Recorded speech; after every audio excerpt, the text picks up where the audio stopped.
하마구치 류스케의 신작 드라이브 마이 카가 도착했습니다. 감독님의 영화 중에 국내 팬들에게 가장 인상 깊게 각인된 작품은 아마도 아사코일 것입니다. 물론 스파이의 아내도 있긴 하지만 그 작품에는 각본만 참여하셨죠. 저도 지금까지 감독님의 영화를 딱 한 편 봤는데요. 그게 아사코입니다. 물론 아사코는 정말 좋은 영화였습니다. 그럼에도 불구하고 당시에는 이렇게까지 극찬받을 영화인가? 라고 생각했던 것도 사실입니다. 이동진 평론가님이 별 4개 반을 주시기도 하셨죠. 그런데 드라이브 마이 카를 보고 나니 아사코가 다시 보고 싶어지는 거예요. 왜냐하면 드라이브 마이 카가 저에게 너무 거대한 감흥을 주었기 때문입니다. 내가 아사코의 훌륭함에 대해 캐치하지 못한 부분이 있을 수도 있겠구나 라는 생각이 드는 거죠. 그만큼 이 영화는 저에게 놀라운 영화였습니다. 아시다시피 드라이브 마이 카는 무라카미 하루키의 동명의 소설을 원작으로 하는 영화이고 제74회 칸 영화제 각본상을 수상한 작품입니다. 그래서 그런지 영화의 플롯이 장난이 아닙니다. 이렇게 생각하다 보면 저렇게 흘러가고 저렇게 생각하다 보면 이렇게 흘러가는 아주 정교하게 짜인 미로 같은 영화라는 인상이 짙었습니다. 진부한 표현으로 까도 계속 나오는 양파 같은 영화인 거죠. 그런데 저에게는 이러한 구조가 이 영화의 핵심처럼 보이는 거예요.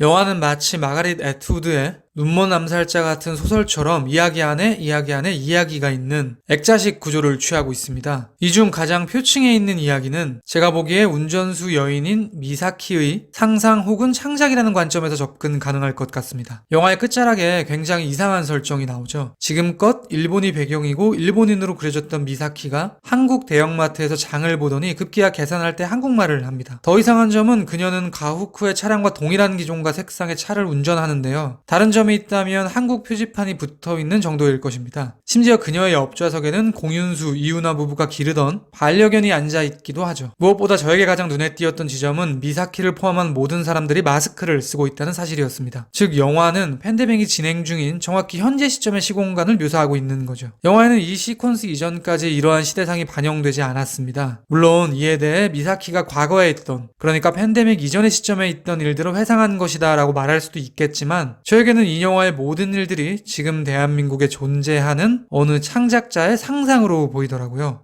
한 발 더 밀고 나가면 이 마지막 시퀀스 이전까지의 모든 이야기는 팬데믹 시대에 한국에 살고 있는 어느 창작자가 창조한 세계로 보이기도 합니다. 그런 관점에서 본다면 빨간색 차와 반려견은 창작물에 반영된 창작자 현실의 삶의 일부 정도라고 해석할 수 있겠죠. 그러니까 쉽게 말해 이 모든 것이 미사키의 머릿속에서 창조해낸 이야기라는 뜻인 거죠. 실제로 영화는 전지적 작가 시점 같은 인상이 짙습니다. 그에 대한 가장 명징한 형식은 부감일 것입니다. 드라이브 마이 카에는 부감이 꽤나 많이 등장하는데요. 저에게 특히 기억에 남는 부감은 가오쿠가 오토의 진실을 알기 직전에 등장합니다. 가오쿠는 영국 재심사 목적으로 블라디보스토크로 출국하기 위해 나리타 공항으로 향하죠. 공항에 도착하자마자 일정이 하루 연기가 되었다는 문자를 받고는 다시 집으로 돌아옵니다. 이때 공항으로 가는 자동차의 이동과 다시 공항을 떠나 집으로 돌아오는 자동차의 이동은 모두 높은 곳에서 내려다보는 방식으로 찍혀 있습니다. 카메라는 차가 움직이는 방향에 따라 패닝을 하며 물끄러미 고개를 돌리죠. 마치 이제 가오쿠가 직면하게 될 상황이 무엇인지 알고 있다는 듯 진한 여운을 남깁니다.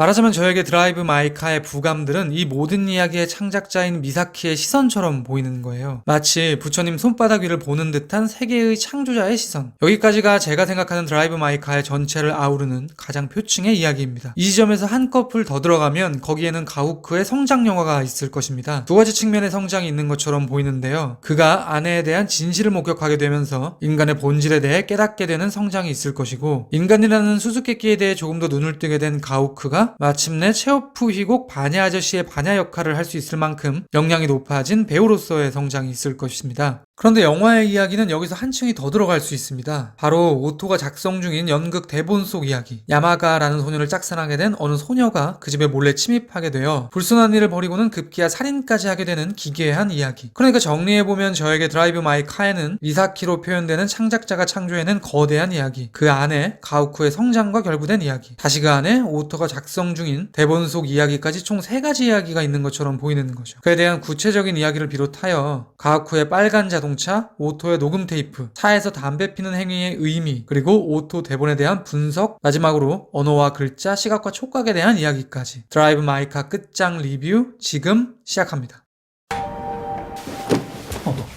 音今回は私たちの決まりでドライバーを用意します。渡美咲です。 언급드렸듯 드라이브 마이 카의 주요한 이야기 중 하나는 가오쿠의 성장에 관한 것일 겁니다. 그에 대한 설명을 하기 위해서는 오토의 대본에 대한 분석이 선행되어야 할 것 같습니다. 왜냐하면 저에게 사실상 그 대본의 이야기는 가오쿠와 오토에 관한 이야기로 보이거든요. 오토의 대본은 오토에게 듣는 전반부와 다카츠키에게 듣는 후반부로 나눌 수 있을 것 같습니다. 전반부를 요약하면 이렇죠. 야마가라는 소녀를 짝사랑하는 소녀가 주인공입니다. 그녀는 우연히 소년의 가족들이 현관 열쇠를 어디에 숨기는지 알게 됩니다. 그리고 그의 집이 언제 비는지 또한 알게 되죠. 그 정보를 통해서 소녀는 소년의 집에 몰래 침입해 그의 물건을 가져오거나 자신의 속옷을 숨겨놓기도 하죠. 어느 날 소녀는 소년의 침대에서 자위행위를 하고 있는데 누군가 문을 따고 들어오는 소리를 듣게 됩니다. 그것이 소년이었을지 소년의 부모님이었을지 퀘스천 마크를 남긴 채 오토의 이야기는 종료됩니다. 그녀는 그 이야기의 끝을 들려주지 않고 지주 마카출혈로 사막을 하니까요. 여기까지만 본다면 관객은 그리고 아마도 가오쿠 자신도 오토의 소설 속 소년이 가오쿠 본인이고 그를 사랑하는 소년은 오토일 것이라고 짐작할 것입니다. 그런데 다카츠키에게 이야기의 후반부를 들으면서 상황은 전복되죠. 그 침입자는 소년도 그의 부모님도 아닌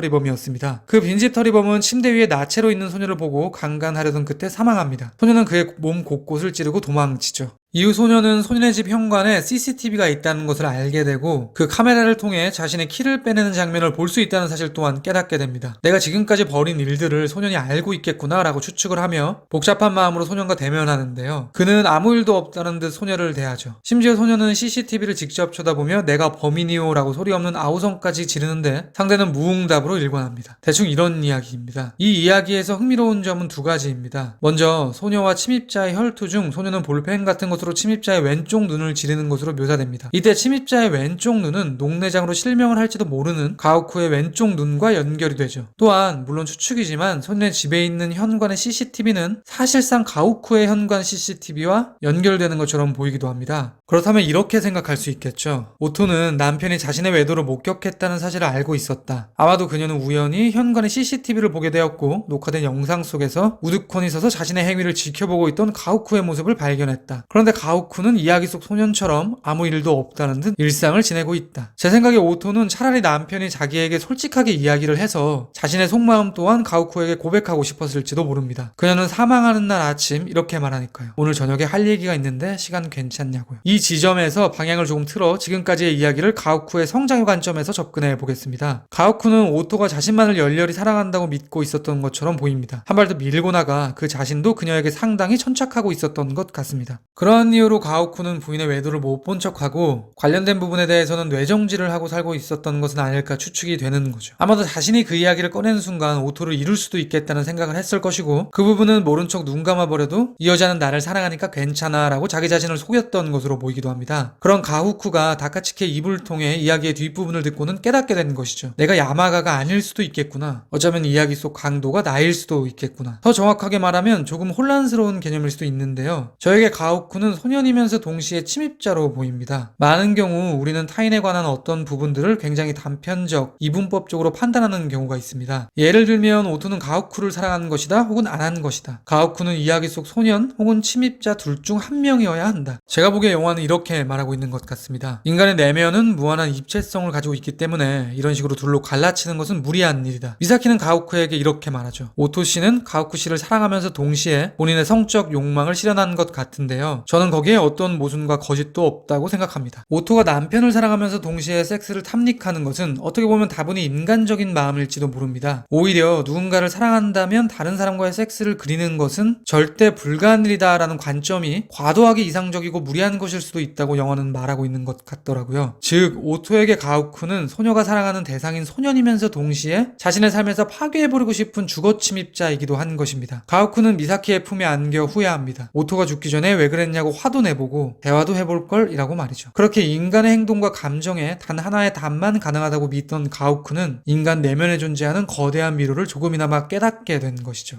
이러한 가오쿠의 성장은 비유적으로도 그려지고 있습니다. 그에 대한 설명을 위해서는 그의 빨간색 자가용에 대한 이야기를 드려야 될 것 같습니다. 결론부터 말씀드리겠습니다. 저에게 이 자동차는 사실상 오토의 영향력 혹은 오토의 자장처럼 보입니다. 차 안에서 가오쿠가 가장 많이 하는 일은 오토의 음성이 녹음된 테이프를 듣는 것이죠. 대사 연습을 하기 위한 그만의 방법입니다. 그는 이 차를 무척 애정하기도 하는데요. 영화에서는 가오쿠가 집에 있는 장면보다 차에 있는 장면이 훨씬 많습니다. 그러니까 제가 보기에 빨간 자동차는 사실상 그의 집이자 모체인 것입니다. 영화에는 그것을 구현할 수 있는 굉장히 흥미로운 편집이 있죠. 차의 앞뒤 두 바퀴가 굴러가는 것이 오토가 녹음하는 녹음기 테이프에 두 구멍이 돌아가는 것으로 오버랩되는 장면. 말인즉슨 차는 오토의 테이프라는 뜻일 것이고 가오쿠는 차 안에서 행하는 연습을 오토의 음성에 절대적으로 의지하고 있으니 결국 이 차는 오토가 지배하는 세계라고 말할 수도 있겠죠. 그러니까 가오쿠는 오토에게 집착적인 사랑을 보이는 것입니다. 심지어는 그녀의 지배를 받고 싶은 것처럼 보이기도 하는 거죠. 저는 이러한 가오쿠의 감정이 비유적 의미에서 아직 미성년인 아들이 엄마에게 보이는 사랑처럼 느껴지기도 하더라고요. 앞서 언급드린 오토의 대본 이야기에 이런 묘사가 있었죠. 소녀가 소년의 집에 가보니 엄마의 영향력이 많이 느껴졌다. 즉 여기서 소녀는 가오쿠일 테니 가오쿠는 느슨한 수준의 오이디푸스적 관점으로 본다면 거의 유아기적 성애를 아내에게 보이고 있는 것이죠. 그런 그가 다카츠키의 이야기를 듣고는 변화를 보입니다. 그렇게 아끼던 차에서 담배를 피우는 것을 허락하고는 미사키와 맞담배를 피우죠. 한 발 더 밀고 나가 선루프를 통해 두 남녀는 담배가 하늘로 솟을 수 있게 손을 올리는데요. 무리한 표현이겠지만 저에게 이것이 이제 유아기적 사랑의 상태를 벗어난 남성의 발기처럼 보이기도 하더라고요. 이런 관점에서도 역시 가오쿠는 성장한 것이죠. 이렇게 그가 일련의 거대한 사건을 겪고 도착하게 된 세계는 체오프의 세계입니다. 그의 희곡에 빨려들어 내가 사라질 것 같아 더 이상 반야 역할을 못하겠다는 그가 다시금 반야 역할로 무대에 서게 됩니다. 그러니 앞서 언급드린 것처럼 드라이브 마이 카는 인간에 대한 보다 깊은 성찰을 하게 되는 한 연극 배우의 성장의 영화라고 말할 수도 있을 것 같습니다.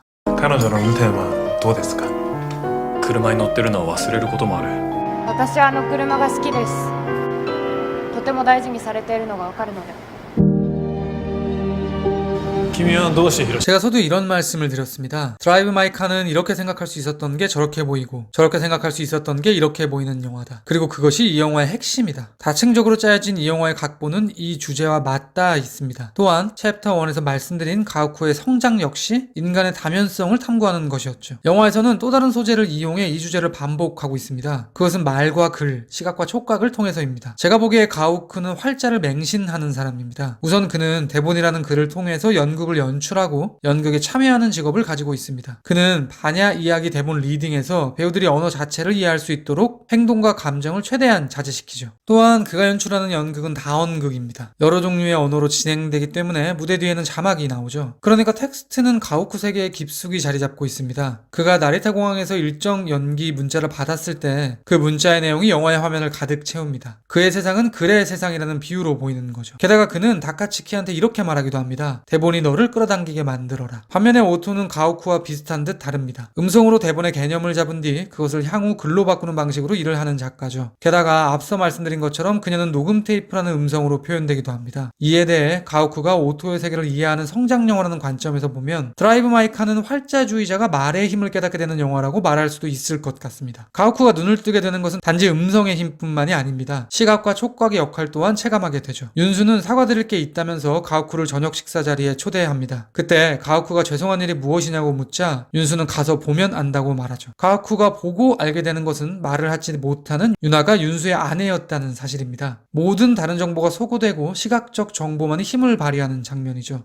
시각의 힘은 다카츠키를 통해서 더욱 분명하게 표현됩니다. 그는 자신을 도찰하는 일반인들에게 분노를 뿜어내는데요. 급기야는 살인까지 합니다. 다카츠키가 이렇게까지 민감하게 반응하는 이유는 도찰로 인해 최근에 스캔들의 주인공이 되어 배우로서의 경력이 위태위태해졌기 때문입니다. 한 발 더 밀고 나가 다카츠키는 또 다른 감각인 촉각에 대한 이야기도 추가합니다. 섹스를 하면 상대에 대해 알 수 있는 게 있다고 말하죠. 다카츠키와 제니스 창은 대화도 통하지 않지만 정을 통할 수 있었던 것이 이러한 이유 때문일 것입니다. 그러니까 글자에 천착하던 가오쿠는 말, 시각, 촉각 등 무엇인가를 이해하는 데 다양한 관점에서의 접근이 필요하다는 것을 깨달았다고 말할 수도 있을 것 같습니다. 오토의 이야기 후반부에 대한 다카츠키의 발언을 들은 직후 불현듯 가오쿠는 미사키에게 너의 아픈 과거가 있는 것을 보고 싶다고 말하죠. 그리고 그곳에 도착했을 즈음 영화에서는 모든 소리를 소거하고 오롯이 시각만이 활동 가능한 설경을 관객에게 선사합니다. 이런 질문을 해보면 흥미로울 것 같습니다. 차 안에서 흘러나오는 오토의 음성을 일본 관객이 들을 때와 한국 관객이 들을 때 어떤 차이가 발생할 것인가? 일본 관객은 잘 들어야 할 것입니다. 청각이 중요하겠죠. 한국 관객은 언어를 알아들을 수 없으니 자막을 잘 봐야 할 것입니다. 시각이 중요하겠죠. 그러니까 영화는 지속적으로 거듭해서 말하고 있습니다. 우리가 보는 상황, 인간, 사건 등등 모든 것은 관점에 따라 다를 수 있다. 세상은 다원주의적으로 받아들여야 한다. 내가 지금 보고 있는 것은 그것의 일부일지도 모른다. 드라이브 마이 카에는 짙은 죽음의 기운이 어려 있습니다. 오토가 죽고 가오쿠 오토 부부의 딸이 폐렴으로 사망한 것으로 나오죠. 미사키의 어머니가 산사태로 죽었고 타카츠키는 살인을 합니다. 또한 연극 관계자는 이전에 인명피해가 있었기 때문에 직접 운전을 하지 말라고 말하기도 하죠. 이 죽음에 대한 이미지들의 총합은 단연 일본의 특정 역사들과 결부시킬 수도 있겠지만 저는 영화의 끝자락을 장식하는 팬데믹 시대에 조금 더 방점을 찍고 싶습니다. 그러니까 드라이브 마이 카는 예기치 못한 재난이 닥치며 분열과 배척이 난무하는 최근 몇 년간의 전 세계적 면면에 대한 어느 한 굵직한 예술가의 토론은 아닐까 싶은 거죠. 지금까지 드라이브 마이 카에 대한 헐거운 리뷰였습니다. 들어주셔서 감사합니다.